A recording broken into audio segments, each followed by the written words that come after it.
Este concierto comienza con la sonata Opus 101 de Beethoven, con un desarrollo muy brillante y es una obra muy virtuosa que antecede a lo que va a pasar en la segunda parte, que el doctor Alejandro Gangui va a introducir temas sobre la evolución cósmica. Y esto era sumamente interesante para mí de unir con esta obra de un gran compositor. Y este compositor se llama Luciano Berio. A través de unos acordes muy definidos, Berio va a ir agrupándolos, ir creando unas resonancias muy especiales a través de un tercer pedal, que era una innovación en ese momento, que es el pedal tonal, y a través de, digamos, colorear con muchos fondos dentro del piano, se van superponiendo esta cantidad de acordes que empiezan como aislados y cómo se van desarrollando. Bueno, me hace acordar un poco de lo que puede estar hablando el doctor Alejandro Gangui en este episodio.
Buenas noches. En esta charla vamos a charlar sobre cosmología y sobre la evolución del universo desde épocas muy tempranas hasta la actualidad.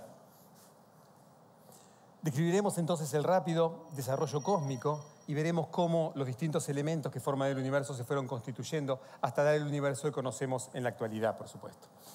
Este es una especie de mapa de una evolución de lo que conocemos hoy por el universo, ¿de acuerdo? Hay consideraciones sobre tiempos, energías que son completamente dispares y por ese motivo es muy difícil que podamos mapear todo completamente lo que tenemos aquí. En particular la zona de la izquierda es altamente especulativa y por eso la primera imagen que le colocamos, un no grande. Big Bang no significa origen del universo, Big Bang significa evolución del cosmos y eso es lo que estudia la cosmología científica. Nosotros no sabemos nada sobre cómo se origina el universo. Por el momento una teoría que llegue hasta esos instantes tan primordiales no la tenemos y todo el desarrollo matemático y físico allí se quiebra. Sin embargo, podemos decir algunas cosas sobre los modelos que predicen una singularidad, un lugar, un evento espaciotemporal donde el espacio-tiempo se quiebra, se raja y es imposible decir mucho más. Más adelante en el tiempo llegamos a la escala de Planck. Esta escala está formada por variables relevantes de la mecánica cuántica, de la relatividad de Einstein, todas mezcladas nos dan un tiempo característico de 10 a la menos 43 segundos, o bien una temperatura que estamos escribiendo acá en grados Kelvin de 10 a la 32. Temperaturas inmensas para lo que estamos acostumbrados nosotros, pero esas son las temperaturas a las cuales recién podemos comenzar a hablar con sentido de lo que es la evolución del universo. Más adelante en el tiempo, o descendiendo en la temperatura, tenemos un periodo de expansión acelerada, expansión exponencial, conocido con el nombre de la inflación cósmica. Esta es la temperatura y consideramos que en esta época es cuando las pequeñas fluctuaciones cuánticas que se han desarrollado en este campo de la inflación han logrado expandirse en forma drástica y formar los grumos de materia que más adelante en el universo van a formar las protogalaxias y las galaxias como las conocemos hoy. Más adelante en el tiempo, tenemos la nucleosíntesis primordial, cuando la temperatura del universo era de 1000 millones de grados aproximadamente. En este caso, lo que estamos formando ahora son los núcleos atómicos. O sea, antes los nucleones estaban desperdigados por allí. En este momento la temperatura es suficiente como para que los nucleones se formen y se comiencen a formar los núcleos de los átomos más livianos, y de eso vamos a charlar un poquito más adelante. El desacoplamiento, en este momento se genera la materia neutra. Antes la radiación, los electrones y los nucleones estaban todos sueltos. A partir de un determinado momento, el enfriamiento del universo por su expansión hace que los fotones dejen de dañar a los átomos que se estaban formando y se forme la materia neutra. Un poquito más de tiempo, descendemos un poco la temperatura y llegamos a generar las condiciones apropiadas para la vida, para el desarrollo de la naturaleza y todo lo que nos rodea hoy, inclusive nosotros como polvo de estrellas. Vamos entonces a ver paso por paso cuáles son los distintos pilares del Big Bang, o sea, esos pilares fundacionales sobre los cuales se basa todo el edificio teórico y sin alguno de estos el edificio completo se viene abajo. Mencionamos ya la expansión del espacio, la generación de los elementos y el fondo cósmico de radiación. Empecemos con el primero, la expansión del universo. El universo se expande, muchos lo sabemos desde ya, pero la idea en que la cosmología nos enseña cómo se expande el universo no es un cúmulo de galaxias que se va alejando de nosotros o de cualquier observador viajando en el espacio. Lo que sucede es que las galaxias están fijas en el espacio y es el espacio el que se estira como un chicle. Por ese motivo, la imagen de la tira de arriba muestra un reticulado, un espacio que se queda constante y las galaxias viajan en él. El de abajo, la carita feliz, nos indica que el reticulado se expande con el cosmos y esa es la idea que tenemos hoy de la expansión del universo. Por supuesto, para un observador en la Tierra pareciera como que todas las galaxias se alejan de este observador. Entonces, si todo se aleja de nosotros, que nosotros podemos pensar que estamos en el centro del universo. Pues bien, desde la época de Copérnico, que sabemos que este tipo de errores conviene no cometerlos, y lo que podemos para ver que no somos el centro del universo, imaginémonos un cúmulo de estrellas en forma triangular. Nosotros nos ubicamos en la estrella que está arriba, y cuando hacemos que se expanda el universo, tiempo 1 a tiempo 2, nosotros respecto de nosotros no nos vamos a mover, pero todo el resto de las galaxias se van a alejar de nosotros y lo van a hacer tanto más rápido cuanto mayor sea la distancia que nos separa. Pero un amigo nuestro que esté en la galaxia de abajo a la derecha puede ver exactamente lo mismo. En otras palabras, para todos observadores el universo se expande y todos pueden considerarse el centro del cosmos. O sea, si todos los puntos son el centro o ninguno lo es, estamos seguros de que eso no va a ser el centro del universo, no va a existir.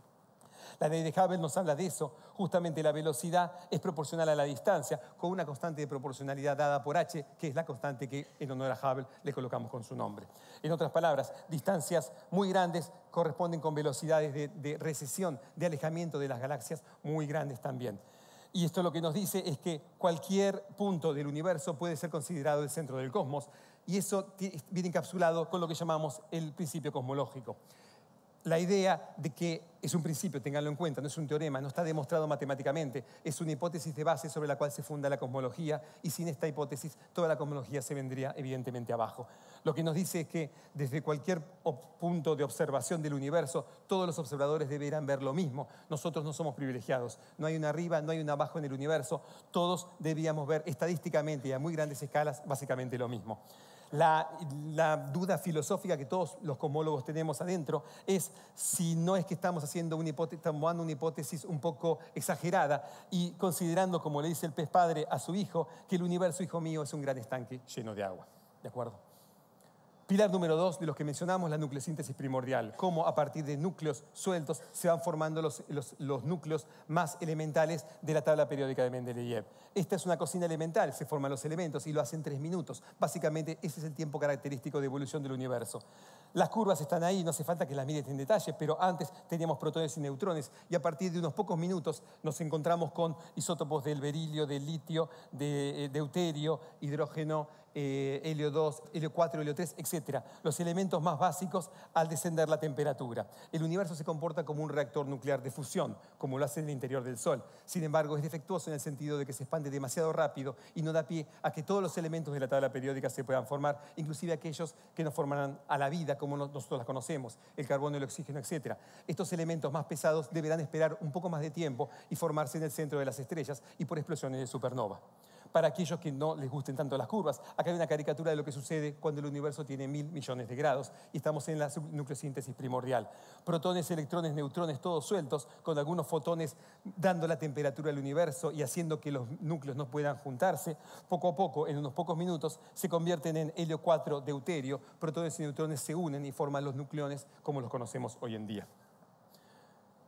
Pilar número 3, el fondo cósmico de radiación. Bajamos en la temperatura, aumentamos en el tiempo. Cuando el universo tiene aproximadamente unos 3000 grados de temperatura, entonces ya ahora tenemos fotones, electrones y poco a poco los nucleones van a ir atrapando estos electrones. La animación que tenemos aquí es cómo estos fotones vienen interactuando con la materia ionizada, con los electrones en particular, y al chocarlos desvían y no permiten que se forme la materia neutra. En otras palabras, hasta este momento, hasta que el universo tiene unos 3000 grados de temperatura, el universo está demasiado caliente y los átomos neutros no pueden formarse. Sin embargo, a partir de este momento se forman y todos esos corpúsculos blancos que aparecen son fotones. Es un campo de radiación que a partir de este momento, más o menos a los 400.000 años del Big Bang, de la singularidad, estos fotones comienzan su viaje libres por el cosmos y van a viajar y finalmente van a ser detectados por nuestros detectores de microondas en la actualidad. Esta es una idea de la que tenemos cuando la singularidad del Big Bang está ubicada en la esfera, acá graficada como una circunferencia más grande, y poco a poco que avanzamos en el tiempo, descendemos en la temperatura, nos acercamos al centro. Aquí y ahora, que es donde nos ubicamos nosotros. Obviamente nosotros nos ubicamos en el centro de una esfera de radiación. Esta esfera de radiación es justamente la radiación de fondo cósmico y nosotros nos encontramos como si fuera dentro de este horno de radiación. Ahora bien, cuando miramos este fondo de radiación no lo vemos completamente homogéneo, sino que tiene diferentes colores, diferentes temperaturas, diferentes energías en la radiación. Esta imagen de la izquierda muestra del plano galáctico hacia el norte y hacia el sur, y lo que vemos es que efectivamente hay diferentes colores, diferentes temperaturas de la radiación. Es como si la radiación no hubiera venido constante, sino que hubiera sido perturbada en su viaje. Y sabemos muy bien, tenemos una hipótesis simple para saber cómo es que esta radiación fue afectada, y es debido a los pequeños grumos de materia que se van formando. De acuerdo a la relatividad, la materia afecta el camino y la energía de la radiación que se propaga, y eso es lo que estamos viendo a la izquierda. A la derecha lo que vemos es una imagen mía que se me ocurrió meter la cabeza en un termógrafo, y lo que vemos son las diferencias de temperatura de mi cara y de mis manos de unos 5 o 6 grados. Cuando uno mira la imagen de la izquierda es exactamente lo mismo, pero las diferencias de temperatura son del orden de la 100 milésima parte de un grado. De ahí la sutileza y de ahí la dificultad para detectar estas señales tan importantes para la cosmología de hoy. ¿Cómo se llega entonces de estas semillas primordiales sobre las cuales se fue construyendo la materia, las galaxias y protogalaxias que nos rodean hoy, a esto que son efectivamente las galaxias? ¿Cómo podemos tratar de ver el universo y tratar de oír el contenido que tiene este universo? En otras palabras, en algún momento el universo estuvo formado por una especie de fluido de radiación y de materia muy fuertemente acoplado. La radiación quería escaparse de estos pequeños grumos, pero la materia, newtonianamente hablando, quería colapsar. Este tira y afloje se producían oscilaciones en un fluido. En la época primordial, esto es un fluido, unas ondas acústicas en el sentido de que podían ser escuchadas. Claramente en esta época no había átomos neutros, luego no había orejas, no había nadie que pudiera escucharlo, pero este sonido del universo puede propagarse hasta el día de hoy y encontrarnos hoy con que, como observadores, podemos ver estas oscilaciones acústicas y escuchar el tañido de este universo como si fuera una campana. Ahora bien, estas oscilaciones acústicas entonces nos dicen mucho sobre el contenido del universo. Nos dicen el contenido energético que tenía, el campo de radiación, etc. Y también nos habla sobre la geometría del universo. De acuerdo a la relatividad de Einstein, la materia implica la geometría del espacio-tiempo. Esto nos permite observarlo. Entonces vimos cómo es la evolución del cosmos, un poco. Vimos también cómo las oscilaciones acústicas nos pueden decir mucho sobre todo esto. En la partitura que vamos a escuchar a continuación, de un pequeño fragmento de Luciano Berio, en la secuencia número 4, el compositor se encarga también de plasmar una cierta evolución en su partitura musical. Comenzando con un pequeño staccato, el compositor genera una acumulación de acordes muy juntos y que lo que van a generar en quien escucha es la sensación de que el piano es utilizado como si fuera un instrumento de percusión. Escuchemos este fragmento.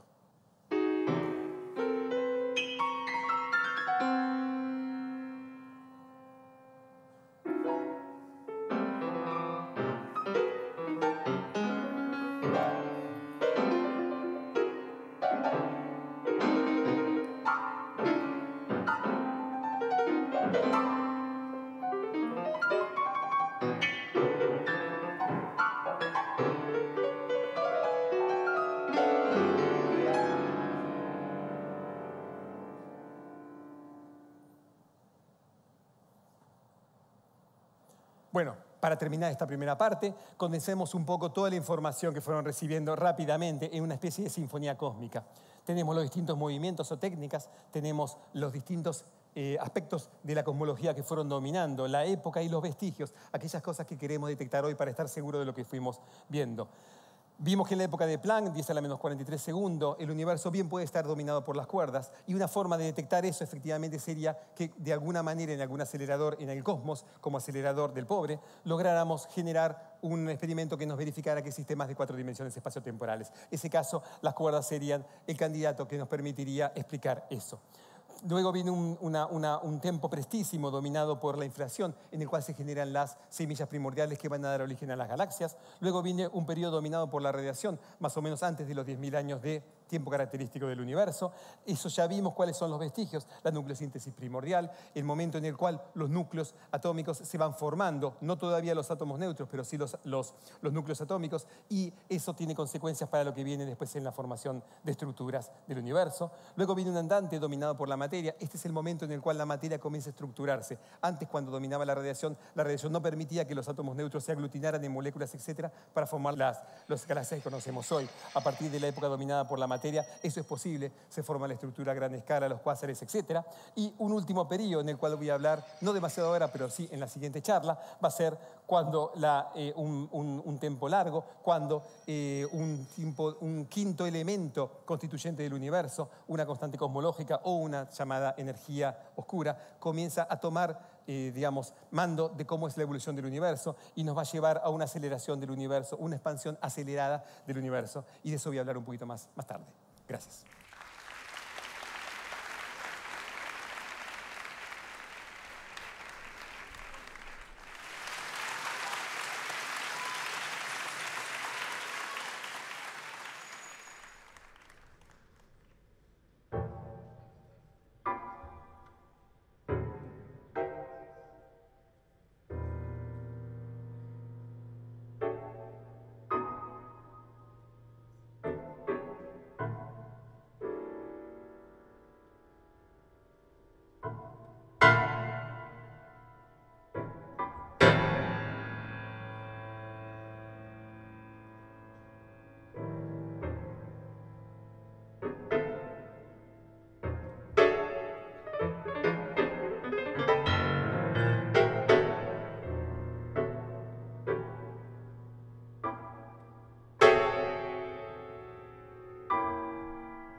Thank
you.